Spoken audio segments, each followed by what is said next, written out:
Hi guys, welcome back to my channel. I'm back with another recap of Tyler Perry Sistas season 8, episode 7, Game Recognized Game. So, if y'all been keeping up with the show, y'all already know what's been going on. So, after Robin basically tells Fatima that he found out all this information about her and how she got pushed to the ground by one of Gary's henchmen. He took the gun from her.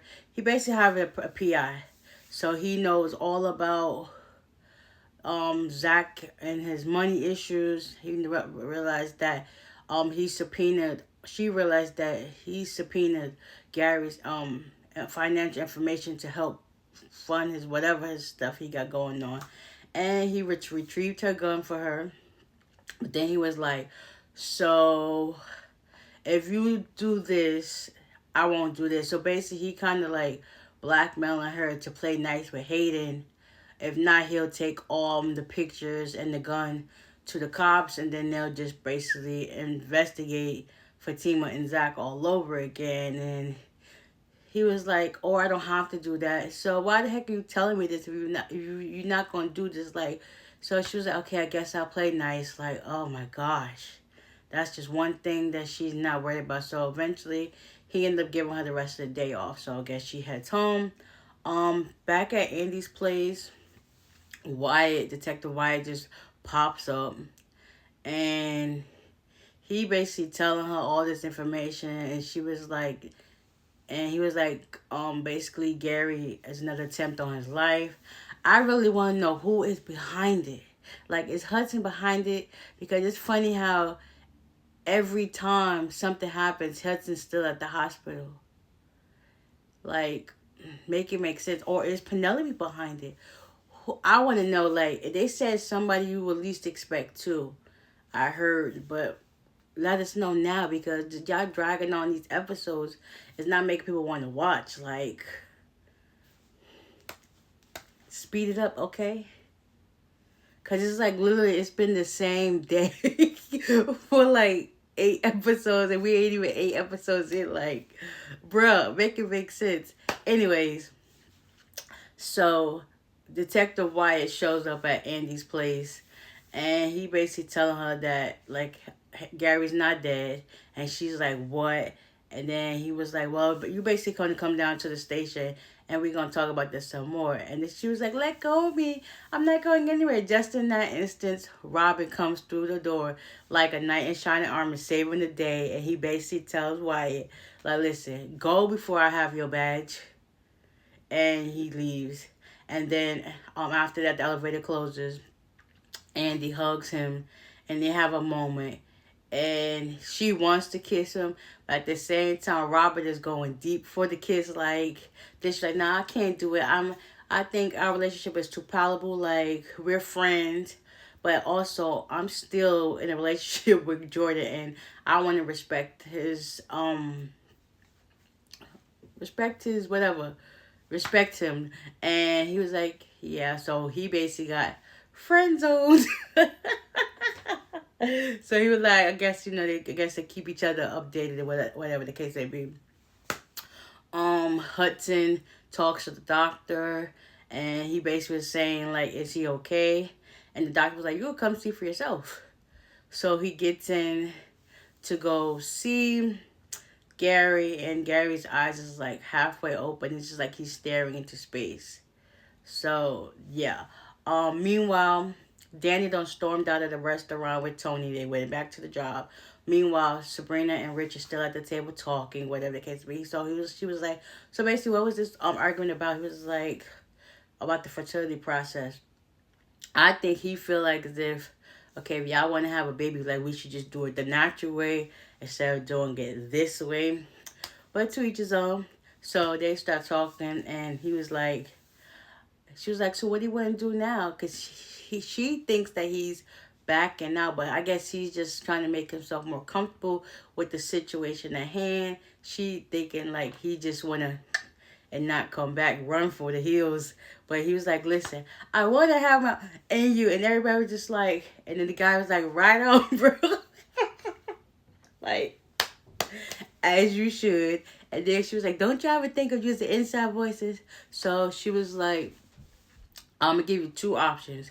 I can go with you to your fertility process appointment, and then I could whisper whatever she did in his ear.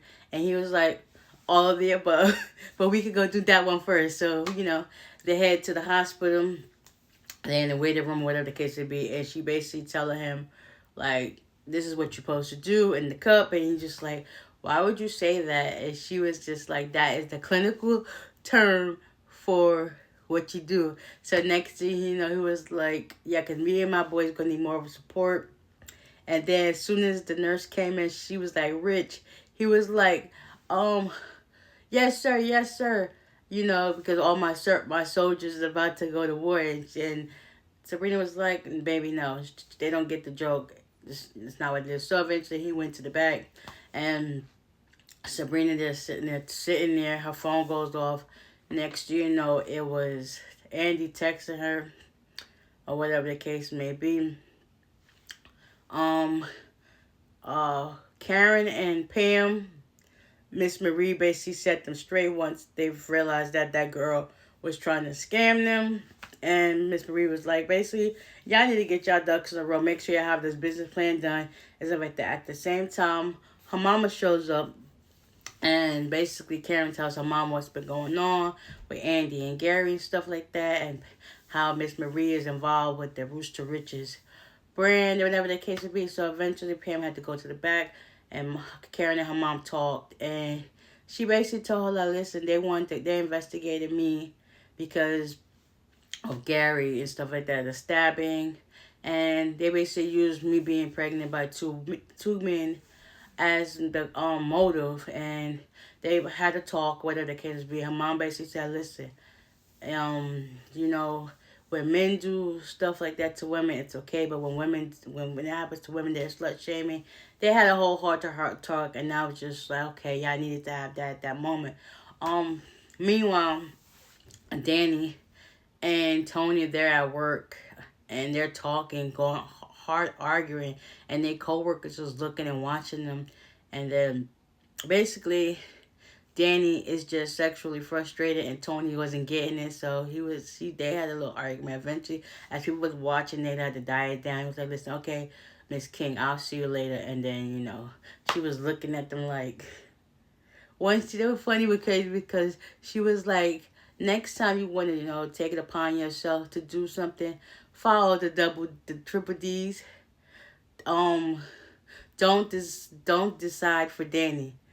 He was like, I don't know, how can you be sexy and assertive at the same time? But that was that. So whatever the case would be. Meanwhile, Karen's still talking to her mom, and she gets a text, and then finally realized that Andy wants them to come over and have a moment, because I guess Andy's shooken up from with the Wyatt situation, and Robert tried to kiss her, and the case may be. Meanwhile, Fatima gets home, and Zach was like, why are you home early? And she was like, Robert sent me home early. He was like, oh, about time, first time. She asked where Michael was at. He's at his play date with his friend, because he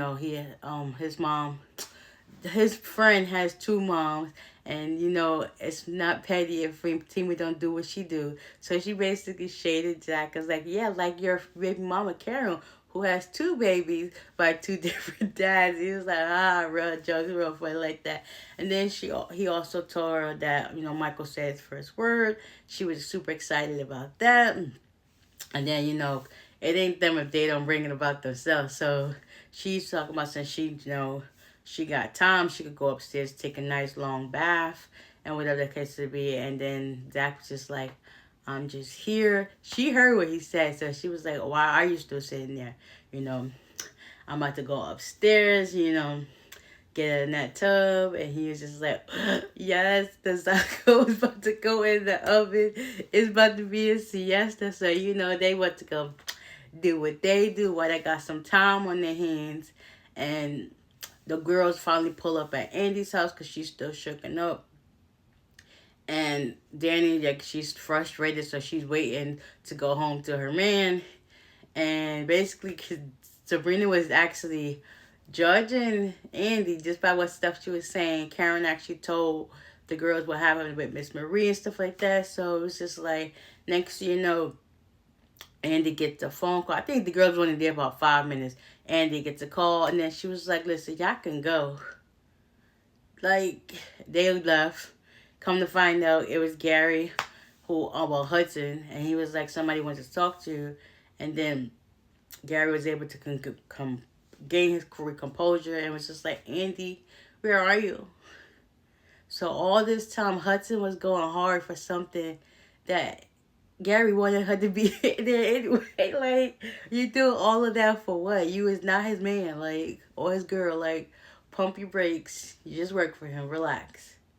So now that I'm thinking about it, he's probably doing all this stuff on purpose, Hudson. Because I don't even think Gary knew that he was power of attorney of his stuff. How can somebody that's in critical condition give you power of attorney? Make that make sense. But anyways, yep, that was this episode. Huh. I can't wait. I don't know. I really hope they let us know who is behind this Gary stabbing, because they, like I said it's somebody close that you at least expect. I'm thinking it's Hudson. He just giving me weird, creepy vibes. Like, it just doesn't sit right with me. Next week's episode, Andi finally confronts Hudson about his behavior. Penelope is overhearing the doctor talk. Oh, we gonna see what that get into. Who else? Creisha meets up with Danny so she can talk about her therapy session. Yeah, and a couple other things that's happening. Yeah, so y'all stay tuned. And with that being said, bye.